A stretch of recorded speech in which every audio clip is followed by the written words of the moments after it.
Bannayuganda beeraliikirivu nnyo ku buuma buno obwa biometric voter verification era bagamba nti obwo Gen. Museveni mwagenda okuyitira okubba akalulu.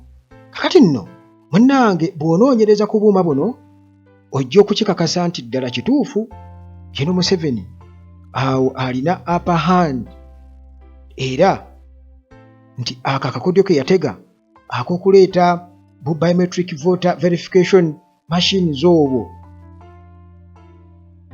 kakodyo k'amaanyi oba instrument nene nnyo gy'agenda okukozesa okubeera ng'alangirirwa ku bitundu byagala okulangirirwako bye baatusuubiza ekinaana n'omusobyo. Kakati system nga bw'ogiraba nti Gen. Museveni n'akakiiko k'ebyokulonda ne amagye ne poliisi ba RDC ba DPC ba RCC ne ba deputy baabe bonna ba minisita n'abalala bonna ku mitendera egy'enjawulo engeri amaanyi ge bataddemu n'essente ze bataddemu mu kalulu kano kino munnange kyongera okulaga nti bano baagala okubba akalulu n'obugere bukole ki babuwanike. Naye ng'ekibuuzo nti bwe kuba nga kubba kalulu ani ayinza okubba akalulu kubanga Gen. Museveni yatugamba temwerabira nti mu 2021 aboludde oluvuganya Bobi Wine yamubba akalulu ate teyagamba katono yayogerera mu miliyoni za bululu mbuze baamubba. Kakati twagala okumanya mweno biometric voter verification system ani ayinza okubba akalulu era atya chances ziri mmeka ez'aboludde oluvuganya okubba akalulu era batya. Kakati nina kusooka onoogumiikirizaako nina kusooka kunnyonnyola system eno kubanga eriyo oba oli awo abatagitegeera nga awulira agamba ate bye biki ebyo tugenda kukola tutya kiki ekyo. Munnange nti Uganda Electoral Commission egenda kukozesa biometric voter verification kits oba BVVK era nga buno bubeera bu machine butono nnyo bulinga tablet nga kuliko fingerprint scanner ntutekako ekinkumu kyo kamashini ne kakisoma. Bw'obanga oli muzimbi nga semiti yakwokya engalo kitegeeza osimanyi oba bagenda kukozesa face kubanga balina options 2 oba 3 ba 2 ndowooza ziri 2. Kakati fingerprint scanner tekako ekinkumu kamera kweri enegenda kukola facial recognition singa fingerprint ebeera eremereddwa kati nga bakola face bakola facial recognition nga bakozesa kamera eraba mu 3D. Kuliko eryanda erikayambako okukola tetumanyi oba kanaaba n'amaanda ameka baba natugamba tigaweddeko awo nze naawe. Kakati era nti kano kalina software alina National Voter Register yonna era nga ne biometric data yenna kamulina nti ebinkumu byammwe gyebiri babisitowali nga babirina kati babifeedinga muki mukuuma kano babifeedinga mudda mukuuma kano muganda wange. Kakati munnange kigenda kubeera kitya katugeze ovudde waka biki byogenda okusanga kuba njagala nkunyonyole ebisembayo ng'omaze okutegeera kiki bigenda kuba bitya. Munnange olwotuuka ku polling station ng'omulonzi owayo national ID oba voter location slip bubumanyi obupapula obwo babutuwaako abamu tebamanyi gye buli. Kakati polling officer olwo anoonya erinnya lyo mu kamashini ayingizaamu erinnya lyo oba voter number mu ka BVK device kano ka biometric voter verification kit ng'ayingizaamu ebyo byonna ebikukwatako ayingizaamu erinnya lyo oba voter number. Kati system era erina futures erina obusobozi okusikaninga ID yo national ID yo basobola ogisikaninga ogiteeka muleka zino empya ze baakatuwa batugambye tezinatandika kukola kugamba mu system zinaba kubeera nga ziyingiza mu kirere bagiyingizaamu eyinza obutasoma naye ne system kugamba z'emirundi 3 gye nkugambye nti basobola ekinkumu facial recognition kakati oba okuyingizaamu national ID yo akuuma ne kagikola ki ne katandika okubeera nga nayo kagisikaninga bulungi nnyo ne kakakasa nti ddala yeggwe okitegeera kakati oteeka olugalo olwa ddyo oba olulala olwa kkono ku sikaana machine n'ekyekinga bulungi nnyo fingerprint nga ecomparing oba egeraageranya n'eyo already electoral commission gyerina mu database yaayo okitegedde muganda wange nga ecomparinga n'eri eri mu database kugambye twagala kumanya chances ez'aboludde oluvuganya ne tiimu ya Museveni nga nebyabaka mu mutwaliddemu baani abayinza okubba akalulu nga tukozesa sisitimu eno chances ziri mmeka ez'aboludde oluvuganya nga Museveni bwe yagamba be babba akalulu 221 kakati tuli mu 226 aleese biometric machines kakati olwo chances ziri mmeka akalulu kano okubeera nga kabbe kuba batugambye nti bikafa nti wakiri okulonda kujja kuddibwamu bwe batugambye naye n'egyo nagyo mizannyo era tusuubira obungi okufa kubanga baagala okudiscouraginga tugenda kuba bina tubitunuulira tubiraba mpola mpola leero kyenziza okunnyonnyola muganda wange gwe ampuliriza teweerabira aba Hillside View Apartments gye bali nnyo wali ejjanyo ku kyaki Entebbe Road tuuka Ennamulanda Kitendeka Jansi awo wonna waliwo amakubo agakutuusa ejjanyo ku kyaki bw'otuuka ejjanyo ku kyaki ekipande weekiri awo era buuza okumpi awo nti Hillside View Apartments ziri luddawa ziri waggulu awo ku kasozi wagguluko kyaki eriko wansi nsi kakati balina transport basobola okuwa transport okufacilityinga transport singa oba olinawo oli motoka ejja kukunona naddala ng'ova ku airport ate nga ne maintenance palace nabo balina solar systems ennungi ennyo okusinziira ku capacity yonna munnange gwe obusobozi bwe bukusalako be ba maintenance palace okay tuli ku buuma buno bwe baleese muganda wange bwe tugenda okukozesa okulonda tuteekamu ekinkumu ne busikaninga feesi bwe tuliko era chances mpugambye omulamwa chances ziri mmeka twagala munnange okumanya ani alina chances ennene ennyo era wakijjeno Museveni yaleeta obuuma obwo era lwaki abantu babutidde buli omu agamba nti muganda wange ono agenda kubba akalulu kireza baakafiidinga mudda era kino kitambulira wamu bulungi nnyo ne bamuhoozi okugamba nti Museveni agenda kuwangulira ku bitundu 80 kitegeeza baafiidinga mudda muganda wange obukakafu tubulina kakati munnange nga bwe nkutegeezezza nti machine kati oluvota amaze okuteekamu ekinkumu kye machine olwo comparinga against the one stored in the Electoral Commission database kati machine olwo verifyinga identity yo katugeze kati olwo maze okubeera verified tewali buzibu results za mirundi 2 ziri likely okuwa etaddewo successful match machine erina okulaga erinnya lyo ekifaananyi kyo voter number polling station details kakati munnange olwo nomarkingibwa verified and allowed to vote verified and allowed to vote kakati singa abaawo keesi yonna eya failed match kakati tugeze tebimatchinga tebikwatagana oteddemu ekinkumu facial recognition byonna biganye ID kakati munnange singa fingerprint yo tematchinga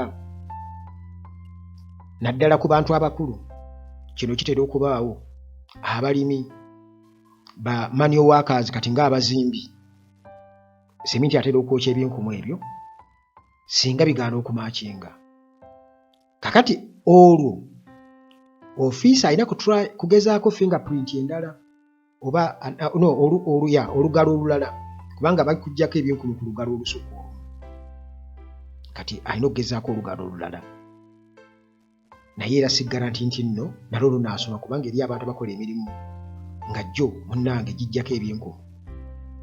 Kakati singa kino kigaana machine olwo ng'eswitchinga ku facial recognition ekuba ekifaananyi olwo ng'emaakinga. Kakati singa zino attempt zonna oba nga bagezaako bino byonna ne bigaana, kati olwo balina ku verifyinga manually nga bakozesa printed voter register. Okitegeera waliwo voter register printed nga bwe tubadde nga tujja tulonda, kati olwo nga bagenda kukozesa eyo kubanga bino bikoze eki byonna bigaanye. Kakati ekyebuuzibwa bameka nga binaagaana kubanga waliwo ayinza okujja ebigaanye genda wali bigaanye nga waliwo register endala gye tutamanyi kubanga ebikwatagana ku voter register tetubimanyi nnyo wano e Uganda, biringa ndagano z'amafuta. Kati munnange singa bino byonna bigaana nkugambye nga bakozesa printed voter register okusinziira ku Electoral Commission guidelines ez'akalulu. Naye byabaka majuzi yatugamba nti kamashini bekagaana waakiri okukola ki, naye kati twogera ku keesi y'omuntu omu, kamashini tekagaanye, naye kati keesi y'omuntu omu bataddemu facial recognition egaanye, ekyunkumu kigaanye. Nkugambye naye ne ID nayo neyegaana kubanga erina okuyingiramu neesoma, naye kati katuweza oli talina ID yagwa, alina mpya zino tezisoma, ekyunkumu kigaanye, feesi ekoze eki egaanye, olwo ng'agenda mu manual eyo loophole emu. Kaakati munnange nga bamaze okuverifyinga machine nga ekumakinga nti has voted, alonze, kati ng'olwo ogenda ku ofiisi omulala, olwo agenda kuwa ballot paper, olina okumakinga sure nti sintiikingeko kubanga bayinza kaakati nejjange nga ntiikingeko nga kuliko Museveni ne Bobi Wine. Kati wali ne babusoma bamanyi nti wano bajja kulonda nnyo Bobi Wine, wali ne babusoma ti kano kafu kati olina okukakasa sintiikingeko kuba naako akakodo kayinza okubaawo. Bano abasajja basobola okukola buli kimu. Muganda wange tuli mu kusala magezi kulaba nti ddala kiki ekiyinza okubaawo n'abantu baffe babeere aweya. Kakati munnange ng'olwo osuula akaluluko normally secret ballot obeera eri, naye baafu ze batuwa bw'obeera eno omusana bwe guyitamu bwe guti ziri transparent, osobola okulaba nti omuntu ono alonze gundi kubanga jjukira nti Museveni yatera okusemba wansi, Bobi Wine abeera eno kati ayinza okubanga makkati awo obanga awaddirire wasooka. Kitegeera kubanga olina okumanya kati kitegeeza nti osobola okutegeera nti ono alonze Museveni alonze Bobi Wine. Kati babeera eno nabo ne balaba, basobola okukiraba. Kati abaali badde balonda Bobi Wine nga bali mu layini beetegese mu bitundu ebimu gye bakuba emiggu bayinza okutya, balina okufuna ebbaafu eziri opaque teziyitamu light kuba ekyo nakirabako bwe nalondera 2021. Kakati munnange tweyongerayo mpola mpola, nkugambye leero njagala nkiwa obudde nkunnyonnyole sisitimu eno nga bwekola eya PVVK. Kakati sisitimu eno nti lwaki weeri okusinziira ku byabakama nti preventinga multiple voting, nti omuntu okulonda emirundi emingi, naye ffe tetulina control ku data oyo. Kale okupreventinga multiple voting, omuntu okulonda emirundi emingi, okustopinga impersonation, omuntu okwefuula omuntu gw'atali, era okukakasa nti omuntu oba oyo alonze registered voter, okakasa nti oyo alonze gwe gwali badde omugaso gwa sisitimu eno. Era byabakama byajja okusinziirako okunnyonnyola, naye disadvantages tazitunnyonnyola nti omuwaato gwe baalekawo okusobola okubeera nga bamanipulatinga sisitimu, ebitabitunnyonnyola ngenda kuba byonna mbikubuulira wansi awo, gwe munnange gumiikiriza bugumiikiriza. era nga system eno eri meant okubeera nga ematchinga verified voters to the number of ballot papers used. Nti system eno eba egenda kubeera nga ekakasa nti omuwendo gw'obululu obusuuliddwa wali mu ballot papers gumatchinga n'ogwo oguli mu biometric machine. Naye ani alina access ku biometric machine ayinza okutuwakasa nti ddala bwebwo. Mu bitundu naddala ebimu kati ng'Ekaramojja ewaala yonna abasajja nga bakutte emiggo, ojja kulaba abasajja nga bakutte emiggo ku polling stations, naye nga amagye tegabakola ki, tegabagambako nga bakuumwa amagye. Ebitu birindiridde. Kaakati munnange tumaze okulaba nti olwo munnange ekyo kyalibadde kizibu nnyo nti okubba akalulu kano nga bakabbira ku polling station nga bakozesa system eno, kyalibadde kizibu nnyo nti singa kabeera kakozeseddwa mu butuufu bwako. Yensonga lwaki tugamba oba twayogerako ne international community negamba nti lwaki Museveni mu kakiiko k'ebyenkulaakulana tateekamu ba stakeholders bonna ne babeera nga ekintu kyonna mwebali nga kyabwe, n'alema okukyefunza yakifunako monopoly yekka yalina akakiiko k'ebyokulonda n'ebirala. Kakati munnange tugenda mu maaso ndi mu kunnyonnyola biki ebiri emabega wa biometric system eno ey'okulonda. Kakati munnange eno biometric verification nkugambye nti ekozesa fingerprint template ng'omaze okulonda oba okuligisenga n'akakiiko k'ebyokulonda, era ekozesa algorithm. Bw'osikaninga fingerprint yo ku lunaku olw'okulonda, machine ng'ekompeyaringa n'ebyo yaligyesalinga n'akakiiko k'ebyokulonda.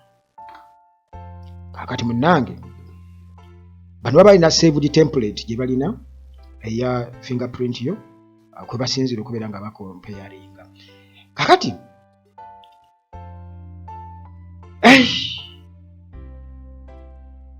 tugenze ku internet nti obumwa buno operation yaayo eri offline operation. Tebuba ku mutimbagano, tebukozesa mutimbagano newakuba tekuli internet. Nkugambye nti njagala tulabe abudde oluvuganya balina chance eyingira mu kuuma kano, awo wonna tugenda tubatemako, tugenze offline ate era internet tejja kubaako. Kitegeeza be bakalinako obuvunaanyizibwa akuuma kaabwe. Kakati nti newankubadde tekujja kubako internet oba tekuli internet, device eno ejja kusigala nga yeekola kubanga eba erina entire voter register eyastowaringira eyaterekebwa mu yo mu kuuma ako. Voter register yonna kabeera akuuma kagirina nga bagiteekamu. Kakati data bamu uploadinga luvannyuma nnyo nga akalulu kawedde, ekitegeeza olwo bazizzaako internet katolo data gwe kastowarinze nga bamukola ki, bamutransferinga katolo nga bazzaako omutimbagano. Naye ate bwe balina internet eyaabwe, jjukira ffe era baba bakyatukumidde mu buzibe awo. Kaakati munnange tuli kukuuma ekibuuzo nti can the biometric machines be hacked? Awo we tuli nti obuuma buno busobola okuhaakingibwa oba biometric busobola okuhaakingibwa. Kyentegeeza nti gwe osobola okubuyingiramu ng'oyita ku mutimbagano ng'okozesa amagezi go nkati nga bwe bahaakinga omukutu gwa Uganda Atalaji Juzi ne bakurashinga audio ne bateekayo virus nga buli audio gw'oteekayo gwe bakurashinga okusobola okumubalamu amaanyi alekeraawo okwogera. Kisoboka okubuhaakinga, kituufu kisoboka. Naye nga bwe kiri nti any digital system can be hacked, nti buli digital system yonna esobola okubeera hacked, esobola okuyingirwamu. Naye okuhaakinga biometric voter machine si kyangu kubanga kino bwe kiba kikoleddwa kyetaaga insider access, kyetaaga omuntu nga wa munda nga byabakama ne banne. So si oba any ordinary hacker from outside. Kati nga ani wano gwe tumanyi hacker? Katugeze singa ono munnaffe gwe byasoberedda ani Ashbag Kato eyalayira taligenda kuddamu kuwagira NRM yamuononera buli kimu. Omwana oyo mugezi by the way mu bintu ebifaanaganako bwebityo. Naye kati katugeze singa abadde ali eno mu ludda oluvuganya ng'ali mu kuhaakingamu kati naye tasobola kuyingira mu sisitimu eyo, alina kuba insider. Kakati Museveni ajja tugamba nti Nuupu erina ba insiders, naye ye yali mu bateekamu. Ajja kugamba nti Nuupu erinamu abakoleramu erinamu, naye ate kati ekyo munnange kiba kirala kubanga batukakasa nti eno sisitimu yebataasa era kyaliise. Kakati nti okuhaakinga device eno yo yennyini kizibu nnyo kubanga kino kiba kyetaagisa physical stealing oba physically stealing a machine. Tikati gwogenze wali ku polling station ogisitudde bukolokolo odduse nayo kyekyetaagisa ku mundu ezijja okubaawo. Okubreakinga into its software nti software waayo omuyingiremu, naye tekujja kubaako mutimbagano, ogenda kumuyingiramu otya? Okukyusa oba changing the voter verification data, okukyusa verification data ow'abalonzi, kino kizibu nnyo. Ebyo nga bembikuwire ebisatu waggulu awo bizibu nnyo olw'ensonga nti devices zino ekisooka bazirookinga, they are locked down, they work offline, tezeetaaga internet, era nga bagamba nti buli device erooginga activity zonna buli kigenda mu maaso. Naye singa nga insider yabeera akikoze kiba kisoboka. Gwe ngamba gwe mpita insider ye muntu ali munda mu system, ye muntu ali munda mu system, singa aba yakikoze kikola ki kisoboka. Era nga okusinziira ku bikwata ku buuma buno nti singa omuntu yenna nga insider mu system abeera alina malicious code yonna, abeera alina malicious code yonna, katwogera ku kutamparinga oba okubeera ng'omuntu akawuma kano yakakanikamuuko mu ngeri ye, kiyinza kubaawo ddi era ayinza kuba yakikola ddi. Tampering with the software before election day, tetunagenda mu kalulu, ayinza kuba yakikola ddi ekyo. Nga bwe mbikubulya buvungisaamu nti bano be balina access ku ebyo era bye basobola.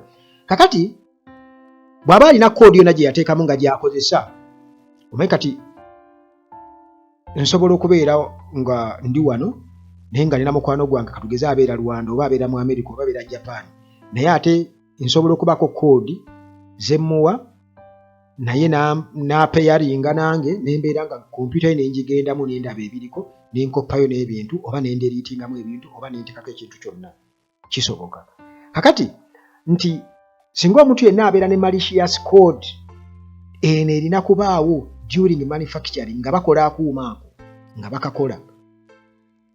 Kakati weebuuze, tukimanyi bulungi nnyo buno buba babukolera China era bye yabakama be baafuna tetumanyi ani yagenda n'anegotiatinga ne bakola consignments abadde azifuna okuva e China nga tulaba ebigenda okozesebwa mu kulonda obuuma n'abufuna n'ebirala.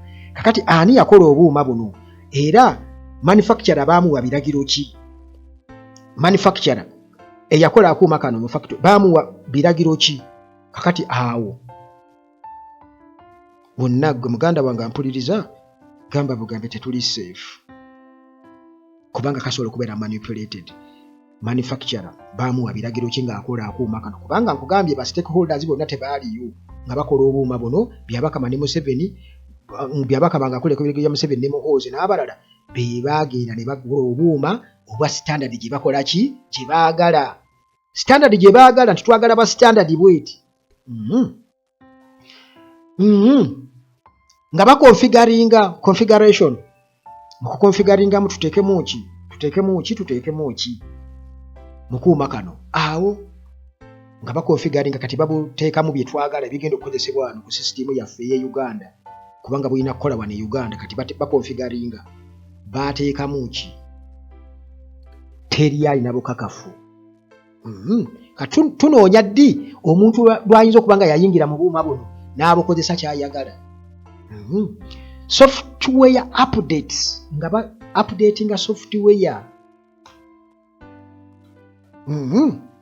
Kubanga software baamukola baamudesigninga kukola ki kakati munnange singa bino byonna bibira successful ng'oli yateekamu codes zizayagala ku mitendera egyo gyonna nga bamanufacturinga nga baconfiguringa nga ba updatinga software bino bye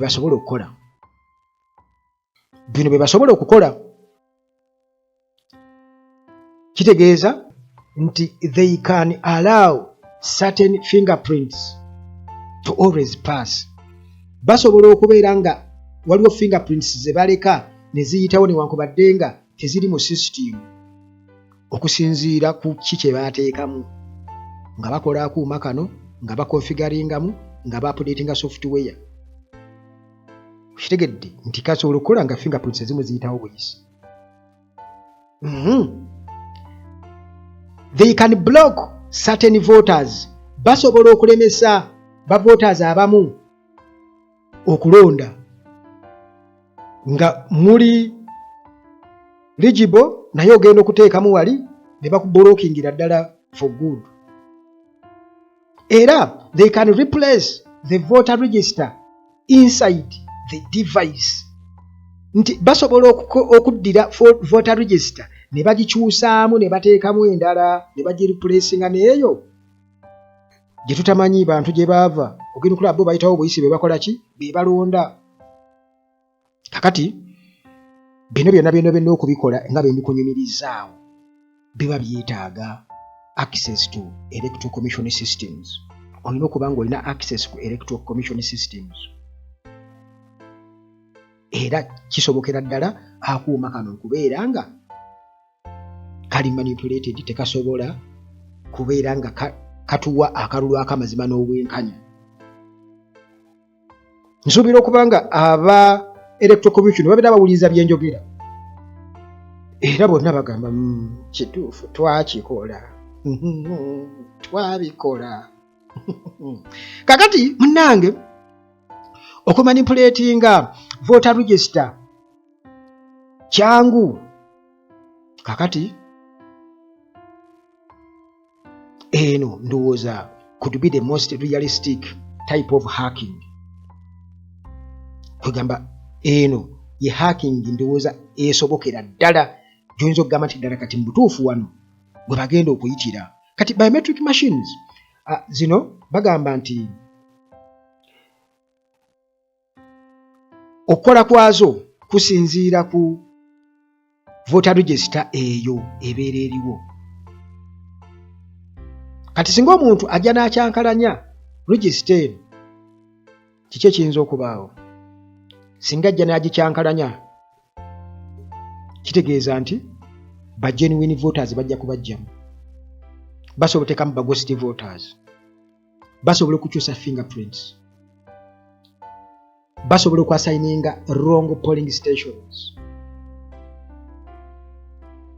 Kakati kino tekuba ku hackinga device wabula kuba ku hackinga data ekozesebwa device ekozesebwa obuuma buno. Tekuba ku hackinga nti oyise ku mutimbagano wabula kuba kino kiba kitegeeza nti omuntu aba hakinze data akozesebwa device eno, alina okubeera mu system. Era nga kino kyenjogerako kyali kibaddewo mu African countries. Tukimanyi bulungi nnyo nti Uhuru Kenyatta ne Raila Odinga kigambibwa okuba nti Raila Odinga bamubba bwe batyo. Era Museveni gye yabikoppa ebyo kirabika ndowooza nga bamaze okutuula ne bannaabwe ne bagamba katubakwatemu bwe tuti. Naye kwegamba gwe kyoba omanya nti insider misuse ye biggest risk. Insider misuse nti omuntu ali mu system okubeera nga awuuma buno oba akuuma kano akayingiddemu n'akakyamya ye risk ekyasinze, ate nga kisobokera ddala nga bwenkonnyonnyodde nti bo basobola okukayingiramu ne bakakozesa mu kaprogramming okuva eri gye baakakolera bakaupgradinga software yaako, okukonfigaringa data muko, byonna be babirinako access era be babiragira, be bawa standards akuuma kano kwe kaakolebwa. Kakati nga bekugambe the biggest danger is not an external hacker. It is election officials who have access to the machines. Kitegedde nti ffe abali eno nga Museveni bwaga nti ffe twamubbaakanu. Si ffe, wabula kati kino system gyaleese ffe tetulinawo ngeri gyetulina kubiyingiramu okuleka abo bennyini ba election officials be balina access ku kuuma kano. Kati ba election officials babagamba kukola ki? Nti akuuma kano ono bwagira bwati ng'onyiga ng'ojjamu, gwe bw'omulanga omwefaananyiriza ng'ojjamu, wano e Kampala mu bajjeemu. Can it be possible? Kubanga waliwo ne possibility endala batugamba nti obuuma buno busobola kuloadinga abantu 5. Kyokka ate nga polling station ezimu zirimu abantu abasukka 5 bali mu 8. Kakati okubba akalulu kano bayinza okukikola bwe bati nti bwe balonda kati nga wano e Kampala ne mu Bugabana ne Museveni oba ewalala wonna, kati bwe baba nga bali 8 bano 5 ne bironda, kati 3 bisigaddeyo byonna ne babiteeka kuoli omuntu waabwe. Jukira nti tebakoze kunoonyereza ku kugezesa buuma buno kumala. Electoral Commission juzi yatugamba nti baagezesa ku bantu 10 naye ng'abo babeera bamala kuma bugenda kufa, bugenda kubaako ebizibu bingi nnyo. Musuubire nti drama agenda kuba mungi nnyo mu kaseera kali ak'okulonda. Kakati nga bwe nkugambye nti the biggest danger is not an external hacker. It is election officials who have access to the machines.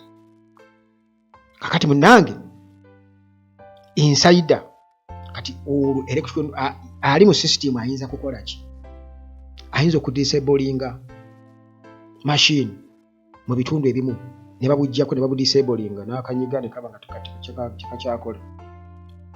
Tuligiseringa cases za malfunction. Ayinza okukleiminga ati fingerprints tezikola. N'agamba fingerprints tezikola. Zizikola nsobedde kuba gotogera tunulamu kulaba aye atunuddemu bwati nga gira teekako tulabe gezaako olugalo luli naye nga babamanyi nti abo amala musunako bwati nti oyo n'akutandikako. Tufana nabagamba temugenda nga mwambadde engoye oba ebigambo ebiraga nti nno ki mulage nti muwagira nnyo muzeeyi naddala wali tebajja bakwatako abalaga nti muwagira muzeeyi. Kakati nti era still insider asobola okuswitchinga to manual voting selectively. Kitegeera asobola okudelayinga verification, okudiscouraginga abalonzi ne ba verification akuuma katwalira kika nyingi okuverifyinga bwe bityo. Kati abalonzi ne beetama ne bagamba bannange ye omuntu mba mutwalako eddakiika mmeka ffe katuddeyo nze kunnemye okulonda. Ebyo byonna bisoboka. Kakati kuno konna tukiyita hacking. Nti Museveni kwayinza okwekwasa nti ab'oludda oluvuganya bahakinze mu buuma bwaffe. Eno gitwale nga technical sense. Pagamba technical sense in a form of manipulation. Okitegeera. Kakati ngabe nkugamba nti internet hacking twogera ku internet hacking obuma buno jukira nti Uganda biometric device do not use the internet on election day bagenda gikozesa. Hackers cannot access them remotely. Hackers tebajja kusobola, they cannot be hacked online during voting. Tebijja kusoboka. Kakati munange kino kiba kikendeeza external cyber trackers. Naye tekijjaawo, doesn't remove internal risks. Tekijjaawo risks z'aba insiders. Ate ba insiders be baani bo bamanyi bulungi. Kakati munange kiki ekisoboka? Manipulating voting register data, disabling machines in targeted areas, basobola okukyanga register, basobola okubeera ng'obuma babukyankalanya ne babudisablinga mu bitundu bye batagetinze nti eno tetulinayo buwagizi. Insider manipulation tukimanyi bulungi nnyo nti munda wayinza okubaawo abagezigezi, software tampering before deployment, nti nga tebanaba kuleeta buuma buno kitegeeza nti baba babukyanga eri ne bateekamu bye baagala. Naye ekizibu ennyo okukola bwe kyoba omanya muganda wange nga mmaliriza, hacking device remotely during election day tekijja kusoboka kubanga tebukozesa internet, tebasobola buyingiramu. Changing fingerprints without physical access, ng'okyusa ebinkumu nga toka kuteeko ng'akuuma kati abakalina mu ngalo be bagenda okuba nga bakola omulimu ogwo ogw'okukyanga. Adding fake fingerprints that pass verification, ekyo tekijja kusoboka.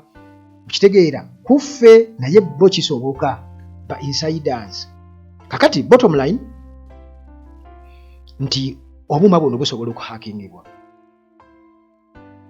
naye mostly from the insider, from inside, by insiders, not by outsiders. Technology yalibadde w'amaanyi, naye system, technology w'amaanyi, naye system, the system that uses it is the weak point. System ekozesa technology ono, system y'abyabakama n'akakiiko ke ne Museveni nga bwe babipangapanga ye weak point. Okitegedde nti bo bakatuwaanira, yes kituufu, naye system yaabwe ye weak point. Okitegeera, system yaabwe ye weak point. Kakati awo bannayuganda y'ensonga lwaki tebeesize buuma buno. Sigala kusukawo nnyo wano muganda wange, emboozi yaffe ewanvuyemu naye mbadde nina okubeera nga nkunnyonnyola bubbi VVK machine zibono bwe tugenda okukozesa baba batuwaanira nti ako kakodo ka Museveni kubeera nga bakalulu kubanga byonna byenkwennyonnyodde yabirinako access. Mukama Katonda akuume.